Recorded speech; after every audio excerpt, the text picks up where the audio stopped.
Hallo julle en baie welkom by ons aanlyn diens. Dit is my so lekker om hierdie kwartaal met julle te gesels oor kamp en hoe 'n kampvakansie werk, maar die een lekker deel van 'n kampvakansie is die kampvuur. Jy's of besig om elke aand te braai, maar ergens met 'n kamp moet jy 'n kampvuur maak. En die lekkerste deel van 'n kampvuur vir my is die kampvuur stories wat deel vorm van dit. Want waar daar 'n kampvuur is, word daar altyd stories vertel. Wanneer almal om die kampvuur sit en ons is lekker snoesig, met ons komberse oor ons getrek en jy staar net so in die vlamme wat besig is om te beweeg en jy partykeer hoor jy die geluide van die natuur om jou.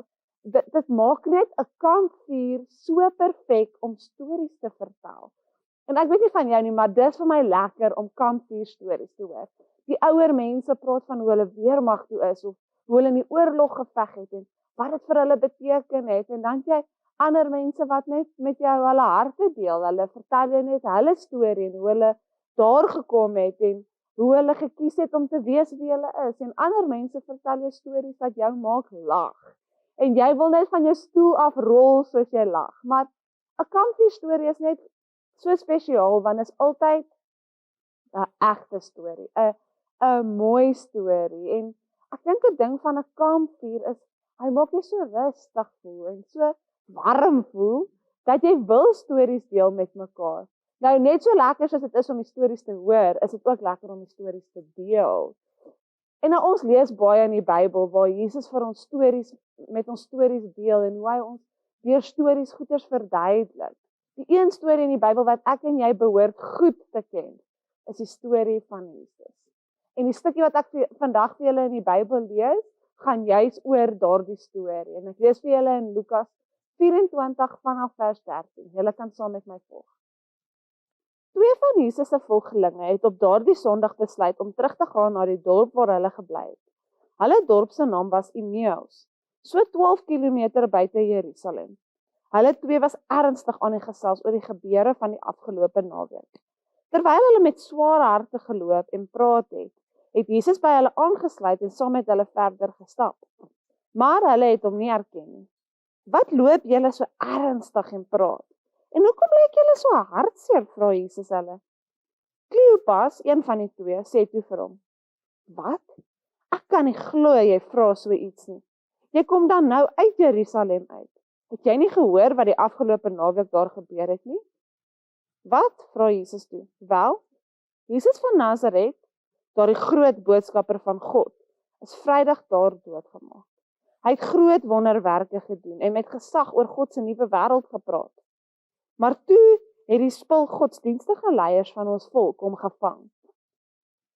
Daarna is hy skuldig bevind en gekruisig. Ons het so gehoop dat Jesus regtig die groot verlosser van Israel sou wees.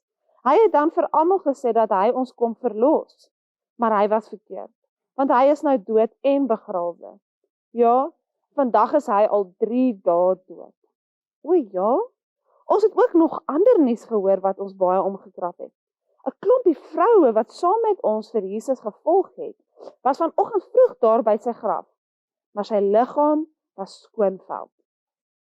Hulle kom vertel toe vir ons dat engele daar na hulle toe gekom en vir hulle gesê het, Jesus leef weer. 'n Paar ander mense het toe vinnig na die graf toe gegaan en dit leeg gekry. Jesus se liggaam was nie meer daar nie. Jesus sê toe vir hulle: Ek kan nie glo julle geloof is so klein nie. Hoekom glo julle nie wat God se boodskapper in die Bybel sê nie? Weet julle nie dat die Messias, God se gestuurde, eers moes kom ly voordat hy na sy hemelse woning teruggegaan nie? Toe het Jesus stap vir stap vir hulle verduidelik wat Moses en al die ander profete in die Bybel oor hom geskryf het. Wanneer ons verder lees in hierdie hoofstuk, en ek wil graag julle uitdaag om dit te doen, gaan lees die hele storie. Dit is so 'n mooi storie. Later en dan nooi hulle vir Jesus om saam met hulle te kom bly, want dit gaan dan nou donker wees, en dan is hulle besig om aandete te eet, en dan breek Jesus die brood, en dan sê hy, dankie vir God vir daardie brood, en dan gaan hulle oë oop, en hulle besef, dis Jesus wat voor hulle staan. Jesus is nie dood nie, hy het opgestaan 3 dae later, en nou is hy hier binne hulle huis. Dis so 'n mooi storie, dat God duisende jare voordat Jesus gekom het, gesê het, Jesus gaan kom en hy gaan ly vir jou en my. Hy gaan kom om ons sondes op hom te vat, sodat ons in die nuwe wêreld van God kan leef. En dan gebeur dit, Jesus kom aarde toe, hy leer ons so baie dinge, hy leer ons hoe om lief te hê, hoe om kwaad te wees, hoe om te lag, hoe om ons lewe te geniet en hoe om God te soek aan alles wat ek en jy doen. En dan gaan Jesus dood op die kruis en 3 dae later staan hy op. Nou dis 'n storie wat ek en jy by elke kampvuur met ander kan deel. Ek hoop julle het 'n baie lekker week en ons sien ons julle volgende week weer. Bye!